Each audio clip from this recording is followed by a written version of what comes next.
Varicose veins కి సరైన చికిత్స కోసం సంప్రదించండి ఎవిస్ హాస్పిటల్. తుల ఇక తులాలగ్నం వారికి ఆర్ తులారాశి వారికి చూసుకున్నట్లయితే పర్టికులర్గా ఇక్కడ తులవారికి ప్రజెంట్ 12లో కేతు ఉన్నాడు కాబట్టి మే 30వ తేదీ వరకు ఇన్వెస్ట్మెంట్స్ ఏమీ చేయకూడదు. తండ్రి ఓకే. గారి ఆస్తి విషయంలో తొందరపాటు నిర్ణయాలు పనికిరావు. మే 30 తర్వాత బాగుంటుంది. మే 30 తర్వాత రాజకీయంగానూ బాగుంటుంది, వ్యాపార పరంగానూ బాగుంటుంది, మెడికల్ రిలేటెడ్ పరంగా వాళ్ళకి కూడా బాగుంటుంది చెప్పాలంటే. కాకపోతే ఇక్కడ ప్రజెంట్ వీళ్ళకి తులవారికి 5లో శని నడుస్తున్నాడు. కొంచెం నిర్ణయాలు తీసుకునేటప్పుడు ఏదైనా ఇంపార్టెంట్ నిర్ణయాలు తీసుకునేటప్పుడు తొందరపాటు పనికిరాదు పంచమ శని ఉన్నప్పుడు. అది ఎప్పుడైతే మీకు మార్చి 29వ తేదీకి 6లోకి వెళ్ళిపోతాడో ఇట్స్ గుడ్. 6లో శని ఎప్పుడు కూడా ఏంటంటే మనం ఎంతైతే కష్టపడతామో ఎఫర్ట్స్ పెడతామో ఆ ఎఫర్ట్స్ తగ్గట్టుగా ఫలితాలు వస్తాయి. ఓకే. 6 శని ఎప్పుడు కూడా. ఓకే. అదేవిధంగా మరొక విషయం ఏంటంటే ఇక్కడ వీరికి అష్టమ స్థానం నుంచి గురువు భాగ్యంలోకి వెళ్తాడు. అష్టమం నుంచి భాగ్యంలోకి వెళ్ళినప్పుడు మాత్రం తులాలగ్నం వారికి ఇప్పుడు చాలామంది ఏమనుకుంటారు గురుబలం గురుబలం అనుకుంటారు, కానీ ఇక్కడ మాత్రం తులాలగ్నానికి షష్టమాధిపతి. కొంచెం గురువులతో జాగ్రత్తగా ఉండాలి వీళ్ళు. గురుబలం మీకు అష్టమంలో ఉన్నప్పుడు ధన ఫలితాన్ని ఇస్తుంది, కానీ భాగ్యంలో ఉన్నప్పుడు మాత్రం మంచి చెడు రెండు ఇస్తుంది, డ్యూయల్ సైన్ కాబట్టి. కొంచెం గురువులతో అనవసర శత్రుత్వాలు, పిల్లలకైతే స్కూల్లోని కాలేజీలోని కొంచెం మాస్టర్స్తో కొంత స్ట్రెస్ అనేది పెరుగుతూ ఉంటుంది. అది చూసుకుంటూ కాస్త శనగలు దానంగా ఇవ్వాలి. వీళ్ళు ఎక్కువగా కాళికా అమ్మవారి ఆరాధన చేసుకుంటే బాగుంటుంది. ఇక వృశ్చిక లగ్నము లేదా వృశ్చిక రాశి వీరికి కనుక చూసుకున్నట్లయితే పర్టికులర్గా ప్రజెంట్ వీళ్ళకి లాభంలో కేతు ఉన్నాడు. సాఫ్ట్వేర్ రంగాల్లో వ్యాపారం చేసే వారికి మంచిదే, కానీ ఎప్పుడైతే మే 30కి మనకి కేతువు మారుతాడో ఉద్యోగ మార్పునిస్తాడు. మే 30 తర్వాత పంచమంలో ఉండే రాహు ప్రజెంట్ మే 30 వరకు పంచమ రాహు ఉన్నాడు కాబట్టి సంతానం కోసం ప్రయత్నం చేసేవారు కొంత జాగ్రత్తగా ఉండాలి. సినిమా ఫీల్డ్ వాళ్ళకి మాత్రం చాలా బాగుంటుంది. రాజకీయ నాయకులు సినిమా ఫీల్డ్ వాళ్ళకి బాగానే ఉంటుంది. బట్ ఎప్పుడైతే రాహు 4లోకి వస్తాడో విదేశాల్లో స్థిరపడడానికి బాగుంటుంది ఆఫ్టర్ మే 30 తర్వాత. అండ్ గురువు ఎప్పుడైతే సప్తమంలో ఉన్నాడో మే 30 లోపల ఏదైనా ఒక సంబంధం ఇష్టపడిన వారిని వివాహం చేసుకోవడానికి కుదురుతుంది. మే 30 దాటిన తర్వాత మాత్రం వీరికి యాన్స్టస్ ప్రాపర్టీస్ మూలంగా కొంతవరకు కలిసి రావడము, షేర్ మార్కెట్ మూలంగా కొంతవరకు కలిసి రావడము, ఇన్సూరెన్సెస్ మూలంగా కలిసి రావడం అనేటువంటి జరుగుతుంది వీరికి. ఇక వీళ్ళు చేయవలసిన దేవతారాధన దుర్గా మరియు దత్తాత్రేయుని చేసుకోవాలి. ఇంకోటి ఏంటంటే వీళ్ళకి పర్టికులర్గా అర్ధాష్టమ శని కూడా పోతుంది. సో 29 మార్చి తర్వాత కొంచెం కన్స్ట్రక్షన్స్ ఆగిపోయిన కన్స్ట్రక్షన్స్ కాస్త ముందు కదులుతాయి వృశ్చిక లగ్నం వారికి. ఇక నెక్స్ట్ ధనుర్లగ్నం కనుక చూసుకున్నట్లయితే ధనస్సు వారికి ప్రజెంట్ 3లో శని ఉన్నాడు మంచివాడే, కానీ 4 అర్ధాష్టమ శని రాబోతుంది. సో వీళ్ళకి మార్చి 29 తర్వాత ఏదైనా ప్రాపర్టీ తీసుకోవడము, ఎడ్యుకేషన్ రిలేటెడ్ అనవసరంగా ఇక్కడికి వెళ్తే మనం అవమానం పడతాం అనుకునే విషయాల్లో మే 29 తర్వాత జాగ్రత్తగా ఉండాలి. అదేవిధంగా వీళ్ళు ఏదైనా విదేశాల్లో పిఆర్ గ్రీన్ కార్డ్ హోల్డర్స్ కోసం ట్రై చేసే వారికి మే 30 లోపల ఎక్కువ ఛాన్స్ ఉంటుంది.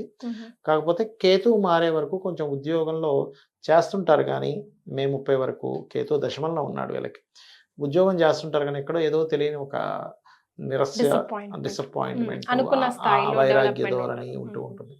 మే 30 తర్వాత బాగుంటుంది మళ్ళీ. కాకపోతే మే 30 తర్వాత తండ్రి గారి ఆరోగ్యం విషయంలోని కొంత జాగ్రత్తగా ఉండాలి. బట్ పుణ్యక్షేత్ర దర్శనాలు చేస్తారు మే 30 తర్వాత. ఇక ప్రజెంట్ 6లో ఉన్నాడు గురువు, దాని తర్వాత సప్తమంలోకి వస్తాడు మే 15 నుంచి. 6లో ఉండే గురువు ఏంటంటే కొంచెం అనవసరమైన లీగల్ ఇష్యూస్లోకి వెళ్తూ ఉంటారు.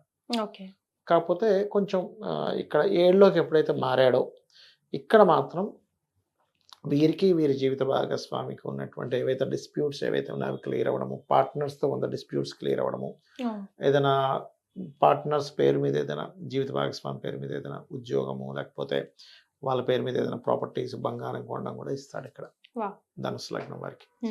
ఇక వీరు ఎక్కువగా చేయవలసిన ఉపాసన నరసింహస్వామి యొక్క ఆరాధన ఎక్కువగా చేయాలి. ఇక మకరం వారికి కనుక చూసుకుంటే ప్రజెంట్ ఏలినాడు శని ఎండింగ్లో ఉంది వీళ్ళకి. మార్చి 20వ తేదీ నుంచి ఏలినాడు శని అయిపోతుంది, 3లోకి వెళ్తాడు శని. చాలా మటుకు ఫైనాన్షియల్ క్రైసిస్ తగ్గుతాయి వీళ్ళకి. మకరం వారికి ఫైనాన్స్ అనవసరంగా ఖర్చు అయిపోతున్నాయి, ఇవన్నీ కూడా చాలా మటుకు తగ్గుతాయి. 3లో రాహు ఉన్నాడు ప్రజెంట్. 3లో రాహు పరాక్రమాన్ని ఇస్తాడు. బట్ 2లోకి ఎప్పుడైతే మే 30 నుంచి వస్తాడో విదేశీ మూలక ధనయోగాన్ని ఇస్తాడు. కాకపోతే 9లో కేతు ఉన్నందుకు వీరికి ప్రజెంట్ మకరం వారు మే 30 వరకు ఎంత పుణ్యక్షేత్రాలు తిరుగుతే అంత లాభం వీళ్ళకి. తిరిగితే కూడా లాభం. బట్ అష్టమంలోకి ఎప్పుడైతే మే 30వ తేదీ నుంచి కేతు వస్తాడో ఇది పర్టికులర్గా తాతగారి ఆస్తికి సంబంధించిన విషయంలో తండ్రి గారి ఇన్వాల్వ్మెంట్ వల్ల లేకపోతే తండ్రి గారికి వీరికి వచ్చిన డిస్ప్యూట్ వల్ల చిన్న చిన్న తాతగారి ఆస్తి సంబంధించిన విషయంలో కొన్ని ఇబ్బందులు పడతారు వీళ్ళు. అలాగే వీరికి ప్రజెంట్ పంచమ గురువు ఉన్నాడు.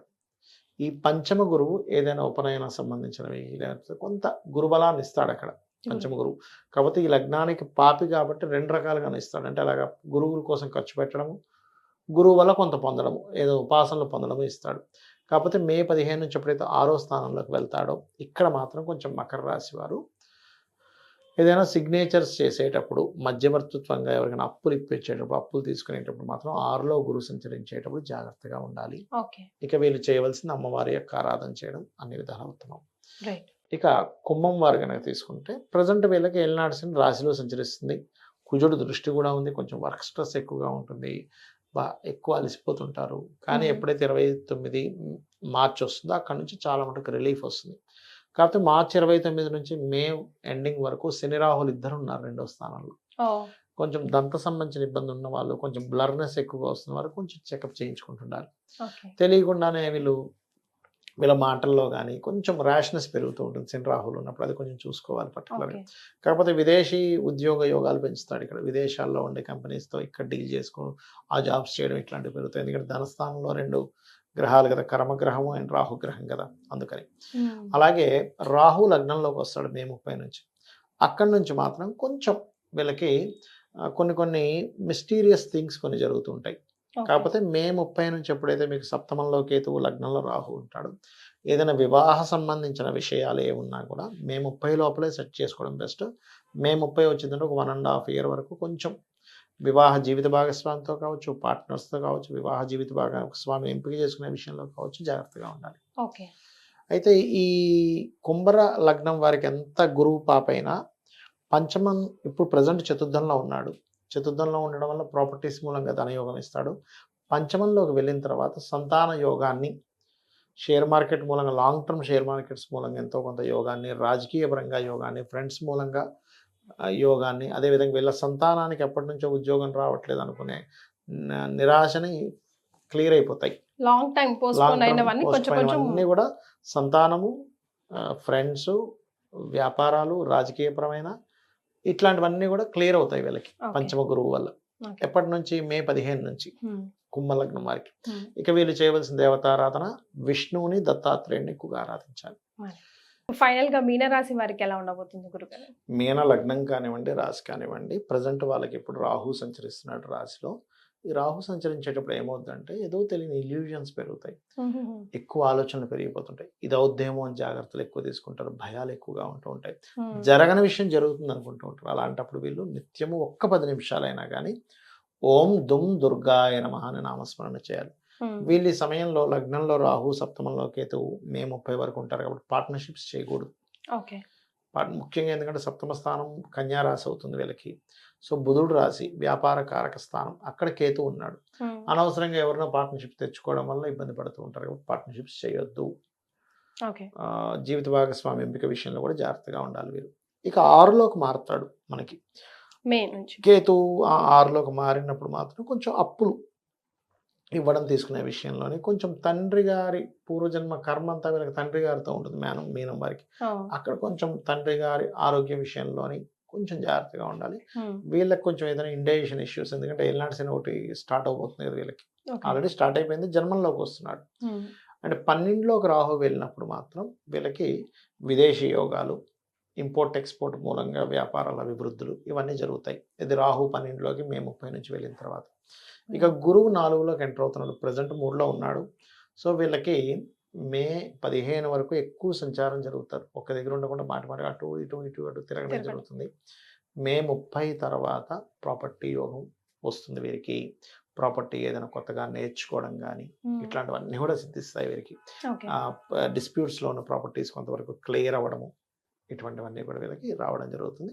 ఇక వీళ్ళు ఎక్కువగా దుర్గని, రాజరాజేశ్వరి అమ్మవారిని ఎంత ఆరాధిస్తే అంత మంచిది. రైట్. సో క్లుప్తంగా మనం ద్వాదశ రాశుల వారికి ఎలా ఉండబోతుంది అయితే తెలుసుకున్నాం గురుగారు. అయితే మీ ఆశీర్వచనం 2025లో ఎలా ఉండొచ్చు, ఎలా ఉండాలి, ఎలా ఉంటే బాగుంటుంది అని 2024లో జరిగిన మంచి చెడ్డని అక్కడే వదిలేసి, ఆఫ్ కోర్స్ చెడ్డని ఎలాగో అక్కడ వదిలేస్తాం, మంచిని క్యారీ ఫార్వర్డ్ చేసుకోవడానికి ఏం లేదమ్మా, ప్రతి దాంట్లో మంచి చూస్తే అదే మంచి నా దృష్టిలో. ప్రతి దాంట్లో మనలో కూడా, నాలో కూడా ఏదో మంచి చెడు ఉంటుంది, అంతే కదా. నాలో ఉండదా చెప్పండి? ఏదో ఒక నాకు తెలియని విషయాలు చాలా ఉంటాయి. అది నేను నిజం అనుకుంటుంటా, అబద్ధం అనుకుంటుంటా, అది నాలో మంచి చెడే కదా. కాబట్టి ఏంటంటే ప్రతి మనిషిలోని, ప్రతి జీవిలోని, ప్రకృతిలో మంచి చెడులు ఉన్నప్పటికీ మంచిని మాత్రం తీసుకుంటే బాగుంటుంది. అన్నిట్లో అమ్మవారు ఉందని భావించాలి. అయితే ఈ 2024 ఎప్పుడైతే క్రోధినామ సంవత్సరం స్టార్ట్ అయిందో, మనకి ఏప్రిల్ 11 నుంచి విశ్వవసు నామ సంవత్సరం వస్తుంది. అప్పటి వరకు మాత్రం కొంచెం ఈ ఘర్షణ వాతావరణాలు ఉంటాయి. ఓకే. కొంచెం ఈ విపత్తులు ఇట్లాంటివి ఉంటుంటాయి. ఓకే. ఇవి అక్కడి నుంచి కొంచెం తగ్గుతుంది. ఓకే. కాకపోతే కొంచెం గవర్నమెంట్ కొన్ని విశ్వవసు నామ సంవత్సరం, మనం తెలుగు సంవత్సరం చెప్పుకుంటాము, కొన్ని నిర్దిష్టమైనటువంటి కొన్ని నిర్ణయాలు తీసుకోవడం ఇట్లాంటివన్నీ కూడా జరుగుతాయి. రైట్. Yeah. చాలా సంతోషం గురుగారు, ధన్యవాదాలు. శ్రీమాత్రే నమః. శ్రీమాత్రే నమః.